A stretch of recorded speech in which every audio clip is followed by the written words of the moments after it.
बिस्मिल्लाहिर्रहमानिर्रहीम। Unique group of institutions की तरफ से प्रोफेसर आसिम रज़ा आपकी खिदमत में हाजिर हैं।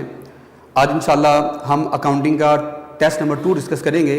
जैसे कि आप जानते हैं कि जो आजकल हालात चल रहे हैं कोरोना वायरस की वजह से जो आपके एग्ज़ाम्स डिले हो चुके हैं, हेड ऑफिस ने यूनिक ग्रुप ऑफ इंस्टीट्यूशन ने उसके लिए एक special revision test session announce किया है जो कि RT 1209 के नाम से है। तो आज इंशाल्लाह हम अपना दूसरा टेस्ट शुरू करेंगे और टेस्ट स्टार्ट करने से पहले मैं अल्लाह ताला की बारगाह में दुआ करता हूँ कि जल्द अज जल्द सब मामला बेहतर हों ताकि हम लोग दोबारा से फिर कंटिन्यू कर सकें। तो शुरू करते हैं बेटा, बिस्मिल्लाहिर्रहमानिर्रहीम। देखिएगा ज़रा। तो अभी इंशाल्लाह हम बात करेंगे MCQs के हवाले से। तो ज़रा डिस्कस करते हैं MCQs को वन बाय वन। पहला बेटा MCQs है, power of company is written इन।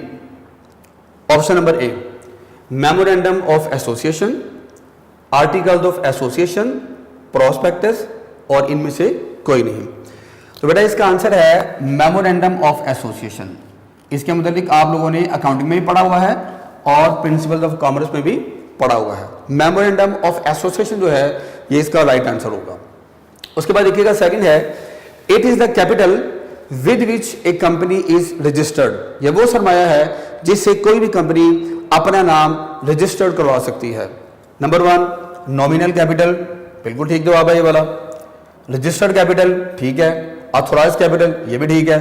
तो पहले तीनों ऑप्शन जो हैं बेटा वो दुरुस्त हैं। तो इसका मतलब ये हुआ कि इसका आंसर क्या होना चाहिए, ऑल ऑफ अबव। ठीक है बेटा, ये आपका आंसर होगा। MCQ नंबर 3 है, all capital profits are recorded in balance sheet under the head of. के तमाम कैपिटल प्रॉफिट्स को लिखा जाता है बैलेंस शीट में, कौन से हेड में लिखा जाता है। तो बेटा सबसे पहले तो आपको ये पहचान होनी चाहिए कि व्हाट इज कैपिटल प्रॉफिट। तो बात याद रखें, ऐसे तमाम प्रॉफिट्स जो हम कभी कभार हासिल करते हैं। मसलन कंपनी है, शेयर इशू करती है पब्लिक को और उसको बहुत बड़ा मुनाफा हो जाता है, प्रीमियम पर शेयर इशू कर देती है। या कंपनी है लोन हासिल करने के लिए डिबेंचर्स इशू किए, डिबेंचर्स पर प्रीमियम ले लिया। तो ये वो प्रॉफिट्स हैं जो कभी कभार हासिल होते हैं और ये नॉर्मली बहुत बड़ी मिकदार में होते हैं। तो इन प्रॉफिट्स को क्या बोलेंगे, कैपिटल प्रॉफिट्स। तो बेटा यहां में लिखा हुआ है कि प्रॉफिट दो तरह का होता है। एक ऐसा प्रॉफिट होता है जो है रेगुलर, जो आपको बाकायदगी से होता है, डेली बेस पे होता है। मतलब एक चीज है वो आपने ₹1000 की मैन्युफैक्चर की और उसको मार्केट में जाके 1500 का, 1200 का, 1300 का सेल कर दिया जहां पर आपको लगा। तो ये जो प्रॉफिट है ये आपको डेली बेस पर होते रहते हैं। लेकिन बाज ऐसे प्रॉफिट्स होते हैं जो इरेगुलर होते हैं और कभी कभार होते हैं, बहुत बड़ी मिकदार में प्रॉफिट होते हैं। जैसे आपने एक गाड़ी खरीदी, उस गाड़ी को आपने चंद महीने इस्तेमाल किया, उसके बाद उसको प्रॉफिट पे सेल कर दिया। तो उस गाड़ी की सेल पर जो प्रॉफिट आपको आएगा ये आपका कैपिटल प्रॉफिट बन जाएगा। आपके पास एक बिल्डिंग थी, उस बिल्डिंग में आपने रिहाइश अख्तियार की, आप काफ़ी अर्सा उसमें रहे, लेकिन जब आपने उसको सेल किया तो बहुत बड़ा प्रॉफिट आपको मिल गया। मतलब आपने 10 लाख रुपए की जगह ली, ठीक है, उस जगह को 1 साल तक अपने पास रखा और 1 साल बाद आपने उसको 15 लाख रुपए का सेल कर दिया। तो ये जो 5 लाख रुपए का प्रॉफिट आपको हो रहा है ये वो प्रॉफिट है जो डेली बेस पे नहीं होगा बेटा, ये वो प्रॉफिट है जो आपको कभी कभार होता है।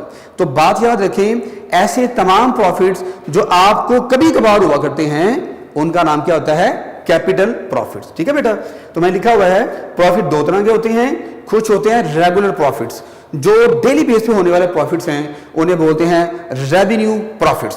और ऐसे प्रॉफिट्स जो इरेगुलर होते हैं, जो कभी कभार होते हैं, उनका नाम होता है बेटा कैपिटल प्रॉफिट्स। इनको आप कह सकते हैं कैपिटल प्रॉफिट्स।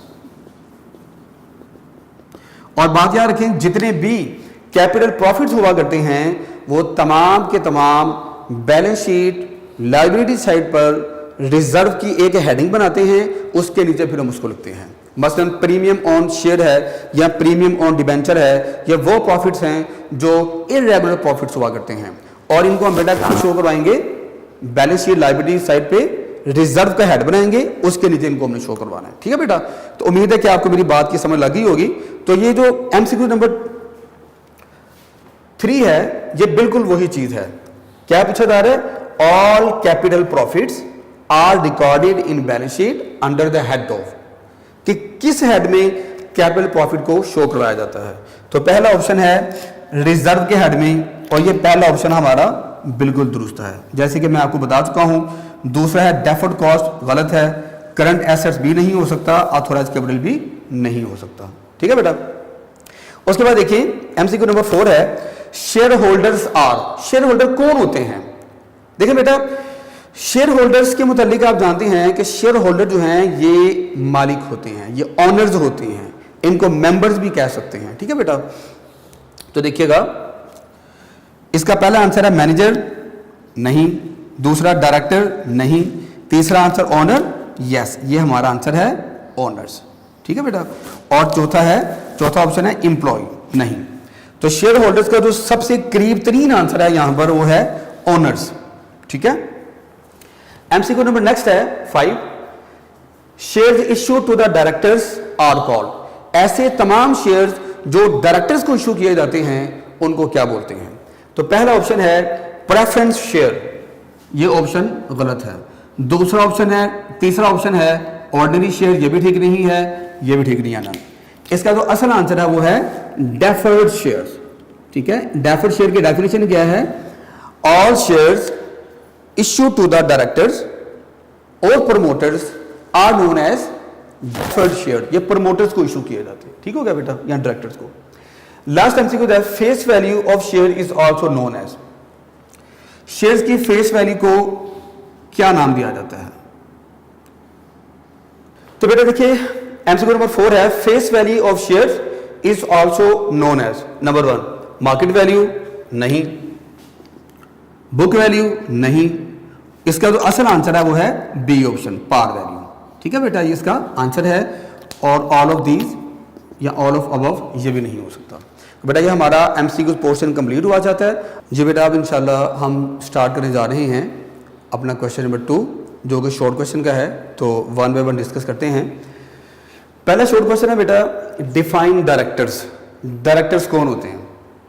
तो इनके मतलब आप जानते हैं कि वो तमाम शेयर होल्डर्स जो कंपनी के तमाम इंतजामात को कंट्रोल करते हैं, जो कंपनी के मैनेजमेंट को देखते हैं, उनको हम क्या बोलते हैं? डायरेक्टर्स बोला करते हैं। दो share holders who control the management of company. Question number 2 है डिफाइन डेफर्ड शेयर्स। ये MCQ में भी मौजूद था, तो इसकी डेफिनेशन है वो शेयर्स जो प्रमोटर्स को और डायरेक्टर्स को इशू किए जाते हैं उन्हें हम क्या बोलते हैं? Deferred share. तो बेटा एक चीज मैं आपको बताता चलूं कि ये वाला जो क्वेश्चन है ना, ये वाला, ये लाहौर बोर्ड के लिहाज से बहुत इंपॉर्टेंट क्वेश्चन है, मोस्ट इंपॉर्टेंट क्वेश्चन। इसको नोट करना है आप लोगों ने, बहुत इंपॉर्टेंट क्वेश्चन है ये। आप 5 साल पेपर अगर आप देखें तो आपको काफी बार ये नजर आएगा।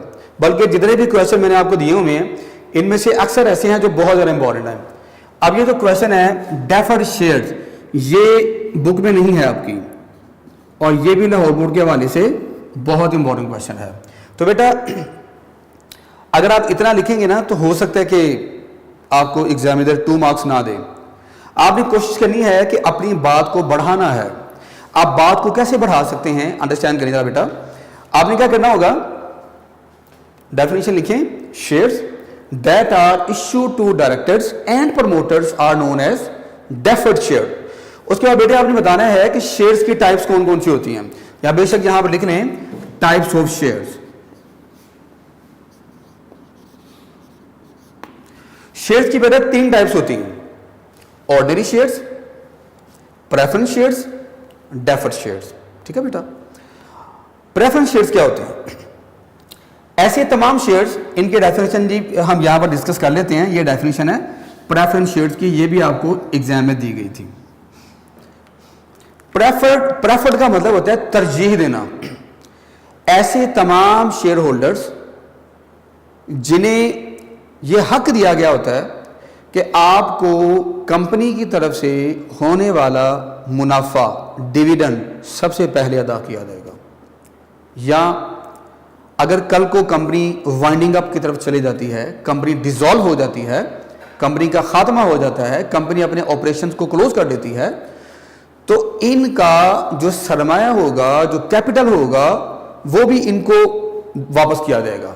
ठीक है बेटा, तो इसके डेफिनेशन देखिएगा, these shares are owned by people, ये शेयर्स उन लोगों के पास होते हैं who have the right to receive part of company's profit before the holder of ordinary shares. इन्हें ऑर्डिनरी शेयर होल्डर से पहले मुनाफा दिया जाएगा। और बात याद रखें, कंपनी का जो मुनाफा होता है, जो कंपनी शेयर होल्डर्स को देती है, उसका नाम है डिविडेंड। ठीक है बेटा, कैश फॉर्म में भी पे किया जा सकता है और स्टॉक की सूरत में पे किया जा सकता है। They also have the right to repay their capital if company is going to be dissolve या वाइंड अप। अगर कल को कंपनी वाइंड अप हो जाती है, कंपनी अपने ऑपरेशंस को क्लोज कर देती है किसी भी वजह से, उसकी भी रीजन है, वो एक अलग से डिस्कशन है, तो इनका राइट बनता है कि इन्हें आपने इनके शेयर्स, इनका जो मुनाफा है, जो इनका पैसा है, जो इनका कैपिटल है, इनको वापस कर देना। ठीक है बेटा, तो प्रेफरेंस शेयर्स वो शेयर होल्डर होते हैं जिन्हें डिविडेंड सबसे पहले तरजीही बुनियादियों पर अदा किया जाता है। प्रेफरेंस शेयर होल्डर जो है, प्रेफरेंस शेयर दो तरह के होती हैं, cumulative preference shares, non cumulative preference shares. बेटे कम्युलेटिव प्रेफरेंस शेयर्स क्या होते हैं? फर्ज कर लें 2011 में इन शेयर होल्डर्स को डिविडेंड अदा कर दिया गया, लेकिन 2012 में किसी वजह से इनको डिविडेंड अदा ना किया जा सका। अब जब 2013 आएगा ना, तो इनको 2012 का भी डिविडेंड दिया जाएगा और 2013 का डिविडेंड भी दिया जाएगा। ठीक है बेटे, तो ऐसे प्रेफरेंस शेयर्स जिनमें डिविडेंड ऐड हो जाता है, जमा हो जाता है पिछले सालों का भी, उसको हम बोलते हैं कम्युलेटिव प्रेफरेंस शेयर। कम्युलेटिव का मतलब भी होता है मजमुआ या जमा हो जाना। Non cumulative preference share holders वो होते हैं कि अगर किसी वजह से उनको डिविडेंड ना दिया जाए तो फिर वो कभी भी नहीं अदा किया जाएगा। मसलन 2011 में इन्हें डिविडेंड अदा किया गया, 2012 में नहीं अदा किया गया, अब 2013 में इन्हें जो डिविडेंड अदा किया जाएगा वो सिर्फ 2013 का ही दिया जाएगा, 2012 का इनको डिविडेंड अब नहीं दिया जा सकता। डेफर शेयर्स के मुतालिक अभी हम पढ़ चुके हैं कि जो डायरेक्टर्स को या प्रमोटर्स को जारी किए जाते हैं। सबसे पहले इन्हें मुनाफा अदा किया जाता है, डिविडेंड पे किया जाता है, सेकंड इनको अदा किया जाता है और एंड पे इनको अदा किया जाता है। उसके बाद बेटा मेमोरेंडम ऑफ एसोसिएशन है। मेमोरेंडम ऑफ एसोसिएशन के मुतालिक आप जानते हैं कि ये कंपनी की तमाम पावर्स, कंपनी जितने भी ऑपरेशंस परफॉर्म कर सकती है वो सारे के सारे इसमें लिखे गए जा सकते हैं, लिखे होते हैं। कंपनी कोई भी ऐसा काम जो उसके मेमोरेंडम में नहीं लिखा होता, कंपनी वो काम परफॉर्म नहीं कर सकती। ठीक है बेटा, अगर कभी भी ऑर्डिनेंस 1984 में और मेमोरेंडम ऑफ एसोसिएशन में अगर इन दोनों में कोई डिस्क्रिपेंसी आ रही होगी, कोई इख्तलाफ आ रहा होगा, तो हम ऑर्डिनेंस 1984 को तरजीह देंगे, उसकी बात मानी जाएगी। लेकिन अगर मेमोरेंडम ऑफ एसोसिएशन और आर्टिकल्स ऑफ एसोसिएशन इन दोनों में कोई इख्तलाफ आ रहा होगा, कोई डिस्क्रिपेंसी आ रही होगी, तो बात किसकी मानी जाएगी, किसको प्रेफर किया जाएगा? मेमोरेंडम ऑफ एसोसिएशन को। तो आप कह सकते हैं बेटा कि मेमोरेंडम ऑफ एसोसिएशन जो है ये कंपनी का किंग हुआ करता है। ठीक है बेटा, उसके बाद मजीद आगे हम बात करते हैं ऑथोराइज्ड कैपिटल की।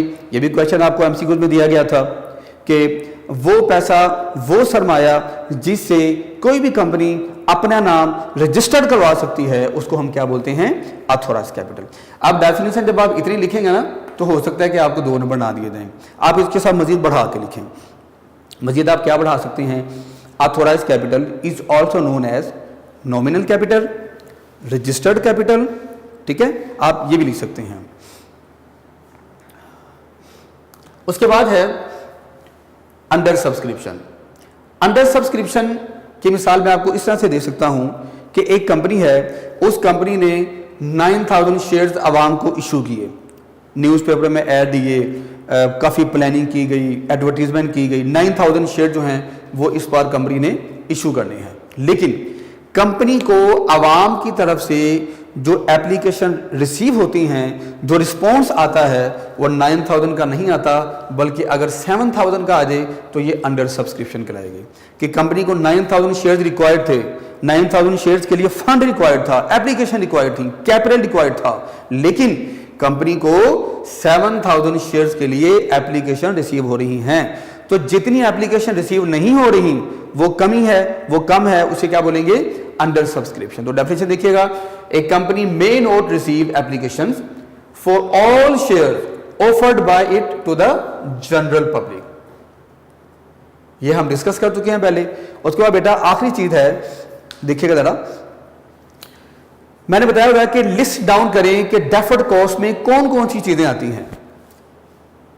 तो बेटा जितने भी कैपिटल लॉसेस होते हैं वो तमाम के तमाम डेफर्ड कॉस्ट में लिखा करते हैं।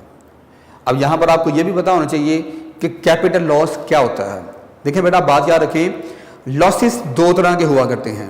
एक वो लॉस होता है जो बिजनेस में आपको रूटीन बेस पर होता है।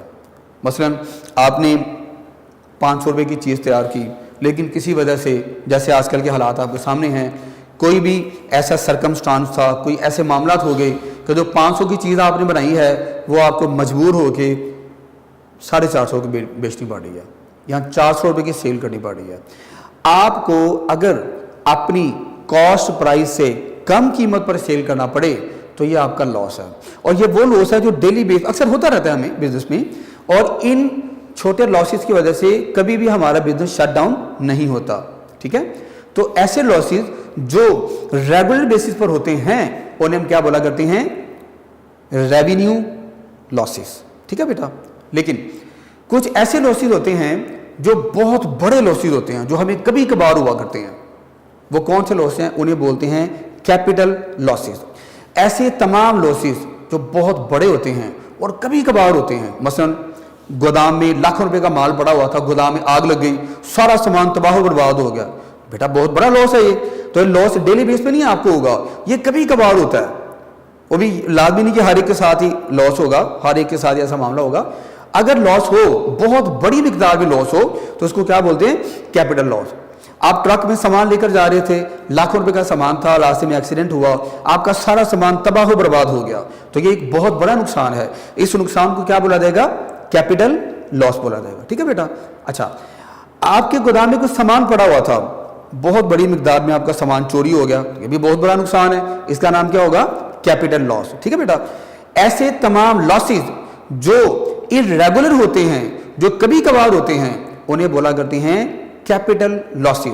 और बात याद रखें, जितने भी कैपिटल लॉसेस हुआ करते हैं उन्हें हमेशा बैलेंस शीट में एसेट साइड पर एक हेडिंग बनाते हैं डेफर्ड कॉस्ट की, उसके नीचे लिखा करते हैं।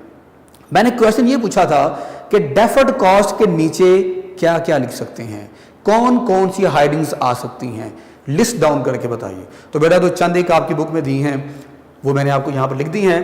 पहला जी डिस्काउंट ऑन शेयर्स, कि शेयर्स की कीमत है 100 रुपया, आपने 10% डिस्काउंट पे इशू किया, आपने ₹90 का इशू कर दिया, तो जो 10 रुपए का नुकसान हो रहा है हर शेयर के पीछे, ये बहुत बड़ा लॉस है आपका। आप शेयर रोज रोज नहीं इशू करते, 5-5 साल बाद, 10-10 साल बाद आप शेयर जारी करते हैं। और कंपनी जब जिंदगी में पहली बार शेयर जारी करती है ना, वो ऑर्डिनरी शेयर कहलाता है। जब कंपनी जिंदगी में दोबारा कभी भी शेयर जारी करेगी तो उसको क्या नाम दिया जाएगा? राइट शेयर का नाम दिया जाएगा। अब जो राइट शेयर होते हैं वो एक अलग से डिस्कशन है, इंशाल्लाह अल्लाह ने चाहा तो फिर कभी इस पर डिस्कस करेंगे हम। दूसरा जी डिस्काउंट ऑन डिबेंचर्स, ये भी इसमें आ सकता है। प्री इलिमिनरी एक्सपेंसेस, जब कंपनी शुरू होती है तो कंपनी के शुरू होते ही जो इब्तदाई अखराजात होते हैं, मसलन कंपनी की रजिस्ट्रेशन करवानी है, इनकॉर्पोरेशन करवानी है, उस पर जितने भी आपके खर्चे आ रही हैं, लीगल फीस आपकी आ रही है, कंपनी में मतलब आपने इलेक्ट्रिसिटी का निज़ाम सेट करना है, आपने पानी का निज़ाम सेट करना है, गैस का निज़ाम सेट करना है आपने, तो उस पर आपका जितना भी खर्चा आएगा बेटा, वो तमाम का तमाम खर्चा प्री इलिमिनरी एक्सपेंस कहलाता है, और ये भी हमेशा डेफर्ड कॉस्ट में लिखा करते हैं। उसके बाद मैंने आपकी आसानी के लिए बता दिया एनी इरेगुलर लॉस, जैसे कि मैंने आपको चंद की एग्जाम्पल दी। ठीक है बेटा, तो ये हमारा शॉर्ट क्वेश्चन का पोर्शन कंप्लीट है जी बेटा। क्वेश्चन नंबर 3 है, a company was registered with an authorised capital of ₹1 million divided into 10,000 shares of rupees 100 each. The company issued 7,000 shares. Number 1. Company also received 9,000 applications and remaining 2,000 applications were refunded. Company ने 7,000 share issue किए थे, उसको application आ गई 9,000 की, तो बाकी 2,000 वापस कर दी। कंपनी ने शेयर कैसे इशू किए? नंबर 1 एट 10% डिस्काउंट और at 40% premium. All the allotment paid their amount due, pass necessary journal entries and draw a balance sheet in each case. तो हम डिस्कस करते हैं इसको वन बाय वन, देखिएगा बेटा। जब कंपनी ने शेयर आवाम को इशू किए तो उसकी आप पता है एंट्री उसकी क्या होती है? बैंक अकाउंट डेबिट और share application account credit.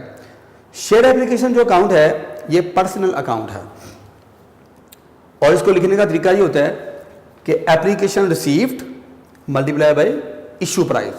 Company को जितनी एप्लीकेशंस आ रही हैं उनको मल्टीप्लाई कर देना है इशू प्राइस के साथ। जैसे कि मैंने ऊपर हेडिंग दी है इशूड एट 10% डिस्काउंट, तो सबसे पहले हम कैलकुलेट करेंगे 10% डिस्काउंट। तो डिस्काउंट कैसे मालूम किया जाएगा? Calculation for 10% discount, par value जो है वो है ₹100 की, ठीक है बेटा। इसमें से आप माइनस करेंगे 10% डिस्काउंट, 100 का शेयर है, ठीक है, इसका 10% कैलकुलेट करने के बाद ₹10 आ रही हैं, 100 में से ₹10 आप माइनस करेंगे तो ₹90 आपका इशू प्राइस आ जाएगा। आप इस फॉर्मूले के मुताबिक आप यहां पर लिखेंगे एप्लीकेशन रिसीव्ड जो कि 9,000 है मल्टीप्लाई बाय इशू प्राइस। तो 9,000 को 90 के साथ जब आप मल्टीप्लाई करेंगे तो आपका आंसर आ जाएगा 8,810,000 रुपीज, 8,10,000 रुपये आपके पास आ जाएगा। Bank account debit, share application account credit. इसके नरेशन है एप्लीकेशन मनी रिसीव्ड। उसके बाद शेयर एप्लीकेशन क्रेडिट हो रही है, इसको खत्म करने के लिए आप डेबिट कर देंगे और क्योंकि हमारे पास एप्लीकेशन एक्सेस आ रही हैं, हमारे पास 2,000 एप्लीकेशन एक्सेस हैं, वो हमने रिफंड कर देनी है। तो 2,000 एप्लीकेशन आप वापस करेंगे ₹90 के लिहाज से। बात याद रखें कि जिस तरह आवाम से पैसा रिसीव किया जाता है वैसे ही वापस किया जाता है। अगर आपने आवाम से ₹100 के लिहाज से एप्लीकेशन ली होती तो ₹100 के लिहाज से आपने वापस कर देनी थी। अगर आपने आवाम से प्रीमियम के लिहाज से पैसा लिया होता तो वापस भी कैसे करना था? प्रीमियम के लिहाज से। अभी हमने आवाम से ₹90 के लिहाज से पैसा लिया है तो वापस भी कैसे करेंगे? ₹90 के लिहाज से। तो 2,000 को 90 के साथ मल्टीप्लाई करेंगे 180,000 अमाउंट आ जाएगी और ये पैसे आप अपने बैंक से आवाम को पे कर देंगे। Share application account debit and bank account credit. अच्छा, अब देखिए 8,10,000 रुपये से यहां पर एप्लीकेशन क्रेडिट हो रही हैं, 1,80,000 रुपये से एप्लीकेशन डेबिट हो रही हैं। अकाउंटिंग का असूल है कि अगर कोई चीज डेबिट है और दोबारा वही चीज क्रेडिट हो रही है तो आपने उनको हमेशा क्या करना होता है? लेस करना होता है। तो देखिए बेटा, पहले आपके पास 8,10,000 रुपये की अमाउंट डेबिट हो रही थी, उसके बाद 1,80,000 रुपये की अमाउंट क्या हो रही है? क्रेडिट। तो जब आप इनको लेस करेंगे तो पीछे कितना आंसर बचा आपके पास? 6,30,000 रुपये का आंसर बचा और बचा किसमें? क्रेडिट में। बताना मैं आपको ये चाह रहा हूं, यहां पर 8,10,000 रुपये की अमाउंट क्रेडिट हो रही है, उसमें से 1,80,000 रुपये की अमाउंट आपने डेबिट कर दी। 8,10,000 रुपये में से 1,80,000 रुपया जब आप माइनस कर देंगे तो यहां अभी कितने पैसे मौजूद हैं? 6,30,000 रुपया, ठीक है बेटा। और वो क्या हो रहा है? क्रेडिट। जैसे कि मैंने आपको वो सामने मिसाल दी। अब जो चीज यहां पर शेयर एप्लीकेशन की सूरत में क्रेडिट हो रही है उसको फिर मिटाने के लिए 6,30,000 रुपये से आप डेबिट कर देंगे, ठीक है। और शेयर कैपिटल जारी कर देंगे आवाम को 7,000 शेयर्स मल्टीप्लाई बाय ₹100। अब यहां 7,000 शेयर्स क्यों आए हैं? क्योंकि 9,000 एप्लीकेशन हमें रिसीव हुई थी, जिसमें से 2,000 एप्लीकेशन रिफंड हो गई थी, आवाम को वापस कर दी गई थी और पीछे कितनी बची? 7,000 एप्लीकेशन ₹100 के लिहाज से आवाम को शेयर जारी कर देंगे।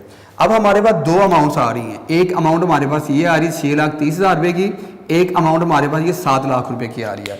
इन दोनों का जो फर्क है ना वो हमारा डिस्काउंट कहलाएगा, वो कैपिटल लॉस कहलाएगा। उसका नाम है डिस्काउंट ऑन शेयर्स। कैसे? 7,000 शेयर्स हैं और एक शेयर है 10 रुपए का। यहां मैंने कुछ की पॉइंट्स बताए हैं। पहला की पॉइंट है अकॉर्डिंग टू कंपनीज ऑर्डिनेंस 1984, ये जो शेयर कैपिटल है ना, शेयर कैपिटल, इसको हमेशा आप लिखेंगे असल कीमत के साथ, फेस वैल्यू के साथ लिखेंगे। फेस वैल्यू है ₹100, लेकिन हम इशू कितने का कर रहे हैं, 90 का। लिखना है इसको हमने 100 के साथ किया है। बैंक में आप 90 लगा लें, 110 रुपए का शेयर जारी करेंगे, 110 रुपए लिखिए। लेकिन जब भी शेयर कैपिटल लिखा जाएगा, इसको लिखना आपने किससे है, ₹100 से, इसको असल कीमत से लिखना है। दूसरा की पॉइंट है, discount on share is a capital loss and will show in balance sheet under the head of deferred cost. इस कैपिटल लॉस को डेफर्ड कॉस्ट के हेड में शो करवाया जाएगा। तीसरा और आखिरी पॉइंट है कि मैक्सिमम डिस्काउंट जो है वो 10% है, इससे ज्यादा डिस्काउंट नहीं हो सकता, कम हो सकता है। तो ये मैंने वर्किंग आपको सारी करके दिखा दी। अब एंट्रीज की बात करते हैं। तो देखिए बेटा, बैंक में हमारे पास कितना पैसा मौजूद था, 8,10,000 रुपया बैंक में मौजूद था, ठीक है, जिसमें से बैंक से कितना पैसा निकला, 1,80,000 रुपया। तो बैंक में एसेट्स हमारा जो था वो 8,10,000 रुपया मौजूद था बैंक में, जिनमें से 1,80,000 रुपया आवाम को पे कर दिया गया। 8,10,000 रुपये में से 1,80,000 रुपया जब आप सब्ट्रैक्ट करेंगे, माइनस करेंगे, तो 6,30,000 रुपया आपके पास अमाउंट आ जाएगी। उसके बाद देखिए बेटा, एप्लीकेशन एप्लीकेशन एप्लीकेशन ये कट गई हैं। बैंक में से बैंक को माइनस कर दिया। पीछे हमारे पास दो चीजें बची हैं। एक है डिस्काउंट ऑन शेयर, जिसके मुतालिक मैं पॉइंट नंबर 2 में आपको बता चुका हूं कि ये डेफर्ड कॉस्ट है और इसको शो कहां करवाना है, बैलेंस शीट एसेट्स में under the head of deferred cost. ये कैपिटल लॉस है, तो यहां लिखेंगे डिस्काउंट ऑन शेयर 70,000 से, ठीक है बेटा। और आखिरी चीज हमारे पास क्या बची, शेयर कैपिटल 7,000 शेयर्स हैं ₹100 के लिहाज से, इसको हम यहां पर शो करवा देंगे। और बात याद रखें, जब भी आप कोई भी जॉइंट स्टॉक कंपनी का क्वेश्चन कर रहे होते हैं तो हमेशा ऑथोराइज कैपिटल आपने बताना होता है। दिया होगा तो जरूर बताएंगे, लेकिन अगर आपको नहीं दिया होगा तो आपने यहां पर डॉट डॉट लगा देने हैं और इसको डबल अंडरलाइन कर देना है। ये हमारा एक पार्ट कंप्लीट है जी बेटा। अब हम अपना लास्ट टॉपिक करने जा रहे हैं, और लास्ट हमारा टॉपिक है लॉन्ग क्वेश्चन का जो पार्ट है वो है इशूड एट 40% प्रीमियम। तो बेटा ये सब कुछ करने से पहले ज़रा मैं आपको ये बताना चाहूँगा कि लॉस, एक बार लिख भी लें इसको ताकि आपको याद रहे। लॉस दो तरह का होता है बेटा, रेगुलर लॉस और इरेगुलर लॉस। रेगुलर लॉस को रेवेन्यू लॉस बोलते हैं और इरेगुलर लॉस को क्या बोलते हैं, कैपिटल लॉस। जितने भी कैपिटल लॉसेस होते हैं बेटा, ये सारे के सारे एसेट साइड पर लिखते हैं, डेफर्ड कॉस्ट का हेड बनाते हैं और उसमें लिख देते हैं। जैसे कि अभी हमने क्वेश्चन किया डिस्काउंट ऑन शेयर, उसमें आ गया था। उसके बाद प्रॉफिट की बात करें, प्रॉफिट के भी बेटा दो टाइप्स हो सकती हैं प्रॉफिट की। एक होता है रेगुलर प्रॉफिट जो हमें डेली बेस पे होता है, और एक होता है इरेगुलर प्रॉफिट जो हमें कभी कभार हो सकता है। ऐसे तमाम प्रॉफिट्स जो इरेगुलर होते हैं उन्हें नाम दिया जाता है कैपिटल प्रॉफिट का। और जितने भी कैपिटल प्रॉफिट्स होते हैं वो तमाम के तमाम बैलेंस शीट लायबिलिटी साइड पे लिखते हैं under the head of reserve. जैसे कि प्रीमियम ऑन शेयर है, तो इससे ये पता चला कि प्रीमियम ऑन शेयर को लिखा जाएगा लायबिलिटी साइड पर रिजर्व के हेड के नीचे। की पॉइंट्स देखिएगा, पहला की पॉइंट है वही वाला कि कंपनीज ऑर्डिनेंस 1984 के मुताबिक शेयर कैपिटल को हमेशा असल कीमत से लिखा जाएगा। फेस वैल्यू का मतलब क्या होता है बेटा, असल कीमत, इसको हमेशा असल कीमत से लिखा जाएगा। दूसरा है premium on share is a capital profit and will be shown in balance sheet liability side under the head of reserve. Discount की लिमिट थी लेकिन प्रीमियम की लिमिट नहीं होती। There is no limit for maximum premium. तो start करते हैं। जब हमें 9,000 शेयर रिसीव हुए प्रीमियम के लिहाज से 140 के लिहाज से, प्रीमियम इसका 40% है ना, तो कैलकुलेट कर लेते हैं। पार वैल्यू है ₹100 की और इसमें हमने लगाना है 40% प्रीमियम। ये है 40% प्रीमियम के लिहाज से हम करेंगे इसको।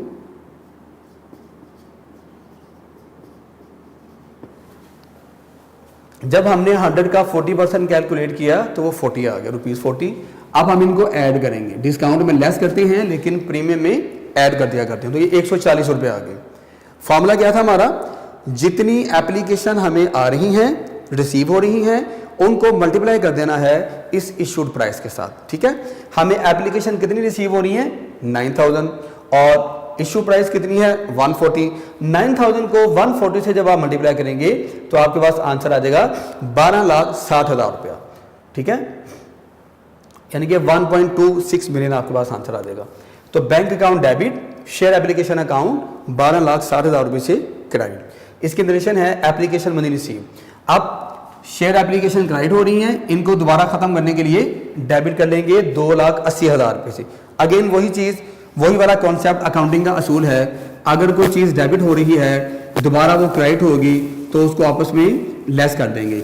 इस केस में 12,60,000 रुपये से पहले हमारे बैंक में अमाउंट आ रही है, एप्लीकेशन क्रेडिट हो रही है, 12,60,000 रुपये से एप्लीकेशन हो रही है क्रेडिट। ठीक है, उसके बाद एप्लीकेशन को हमने डेबिट किया 2,80,000 रुपये से, तो पीछे कितनी अमाउंट बची 9,80,000 रुपये। ठीक है बेटा, अब ये जो 9,80,000 रुपये की अमाउंट है ना, ये अगेन हो रही है क्रेडिट। ठीक है, तो अब हमने क्योंकि बैंक से रिफंड कर देना है, पैसे वापस करने हैं आवाम को, जो एक्सेस शेयर थे वो वापस कर देने हैं।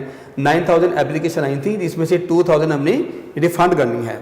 और वही असूल है कि जिस तरह एप्लीकेशन आपने रिसीव की है, जितने पैसे लिए थे उतने पैसे लोगों को वापस कर देने हैं आपने। 1 से 40 रुपये की अमाउंट ली थी, 1 से 40 रुपये के लिहाज से आवाम को आपने पैसे वापस कर देने हैं। तो एंट्री बन जाएगी शेयर एप्लीकेशन अकाउंट डेबिट और बैंक अकाउंट क्रेडिट 2,80,000 रुपये से। अब अंडरस्टैंड करें जरा, 12,60,000 रुपये से एप्लीकेशन क्रेडिट हो रही हैं, इनको आपने डेबिट किया और माइनस हो गई अपने आप। 12,60,000 रुपये में से 2,80,000 रुपया माइनस हो गया। ठीक है, अब यहाँ कितने अमाउंट मौजूद है, यहाँ है 9,80,000 रुपये की अमाउंट क्रेडिट हो रही है और उसको भी आपने मिटाने के लिए डेबिट कर देना है। और शेयर कैपिटल और शेयर प्रीमियम, ये एंट्री आपको आती होगी। शेयर कैपिटल के अंदर मैंने बताया कि शेयर कैपिटल को हमेशा असल कीमत से लिखा जाएगा। 7,000 शेयर्स हैं, ₹100 का एक है, 7 लाख रुपए आ गया। और 40 रुपये की लोगों से ली है हमने प्रीमियम, यानी कि मुनाफा लिया है। तो 7,000 शेयर्स को जब आप 40 रुपये के साथ मल्टीप्लाई करेंगे तो आ जाएगा 280,000 रुपीज़। तो क्या फार्मूला बन गया, क्या आपकी एंट्री बन गई, share application debit, share capital credit, share premium credit. अब हमने ये वाली जो एंट्री है बैलेंस शीट में लगानी है। बैलेंस शीट में सिर्फ वही चीज़ लगाते हैं जो कटिंग के बाद बच जाया करती है। मसलन देखें, बैंक डेबिट हो रहा है, ठीक है, 12,60,000 रुपये से, यहाँ बैंक हो रहा है क्रेडिट। अब इस बैंक में से इस बैंक को माइनस होना चाहिए।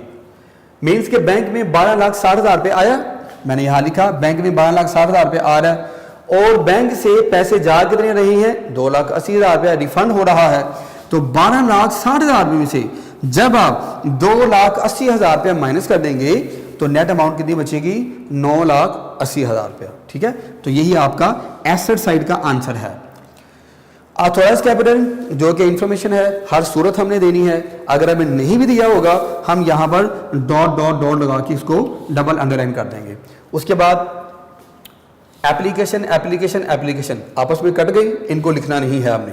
ये दो चीज़ें हमारे पास बची हैं।